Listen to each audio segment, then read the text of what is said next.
Sobrang intense ng laban. Nauna ang yabang ni SGA, parang maiiyak si Chet Holmgren. Tinapos na ni Luka at Kyrie ang serye. Easy two-handed slam kaagad ni Jalen Williams ang bumungad sa Dallas sa opening frame at nasundan pa ng isang dunk mula sa steal nito kay Luka. Agresibo agad ang depensa ng Oklahoma. Uminit kaagad si Luguentz Dort para sa opensa ng OKC. Nakapagtala ng 9 points, back-to-back 3 pinakawalan. Kaya naman nagkaroon ng 16-4 run ang visiting team. Pero nakasagot naman agad ang dalawang superstar ng Mavs, pumukol din ng 2 3 si Luka Doncic. Highly contested pa ni Lu Dort. At isang pull-up fadeaway jumper naman ang unang puntos ni Uncle Drew. Nag-showtime naman ang Dallas rookie na si Derek Lively sa kanyang 2 salpak sa ring. At Jaden Hardy pinatalsik si Chet Holmgren sa kanyang hang-time layup. May kasama pang foul. Nakapagtala dito sa first quarter ng 7 points si SGA at 7 points din kay Jalen Williams. May pa-buzzer beater 3-pointer pa para iangat sa 7 points ang lead ng OKC sa score na 30-23. Second quarter natawagan ng technical foul si Luka Doncic. Dahil matapos mag-commit ng turnover ay nagreklamo pa sa referee kung bakit walang foul kay SGA.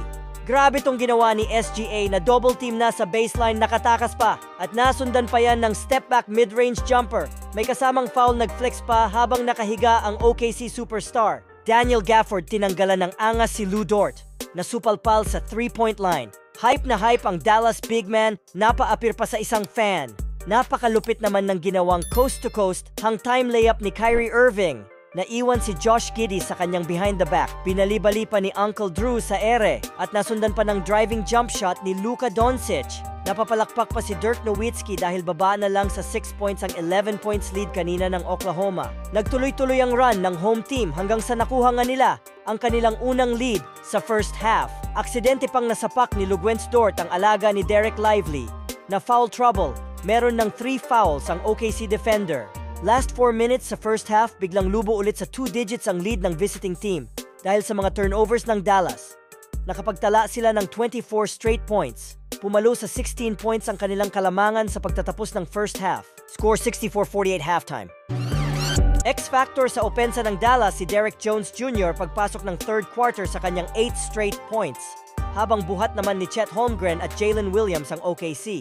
Williams trying to shake Irving, lob for Holmgren on the money. Under 8-minute mark, nag-step up ulit ang dalawang Mavs superstar. Gumawa ng 7 straight points si Kyrie Irving at 8 straight points naman kay Luka Doncic. Kaya baba ulit sa single digit ang hinahabol ng home team.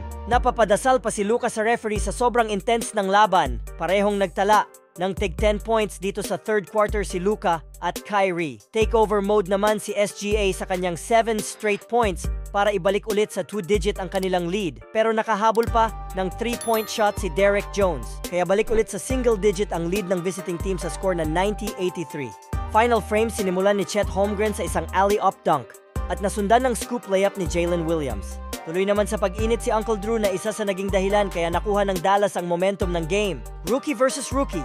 Derek Lively putback dunk. Sumagot naman sa kabila si Chet Holmgren ng alley-oop dunk. Pero may sagot ulit si Lively. Pinosterize si Holmgren at nakuhanan pa ng foul. PJ Washington first field goal this game sa corner 3 mula sa assist ni Luka Doncic. Tabla sa 105 ang score. Napaka-intense na ng laban sa natitirang 4 na minuto. Luka Doncic step back jump shot para sa unang lead ng Dallas dito sa final frame. Hype na ang Dallas superstar. Sumagot naman agad ng 3 si Jalen Williams. Pero binawi rin agad ni Kyrie Irving. May kasama pang swerte ang pagtalbog ng bola sa ring. SGA mid-range fadeaway jumper para itabla sa 110 ang score. Pero in rhythm na si PJ Washington na ipasok ang 3 in transition. Nasundan pa ng mid-range fadeaway jumper ni Derek Jones Jr. Highly contested pa ni Chet Holmgren. Dahil kay SGA na itabla ulit ng OKC ang game, may isang fan pa na napadasal. Lupit pa ng lob pass nito kay Chet Holmgren for slam dunk. Kaya naman angat na ng 1 point ang OKC. Pero 4 seconds remaining na foul ni SGA si PJ Washington sa 3 at naipasok ang 2 free throw. Kaya sa huli ay panalo ang Dallas. It's over. Wala ng Game 7. Nauna ang yabang ni SGA. Parang maiiyak pa si Chet Holmgren.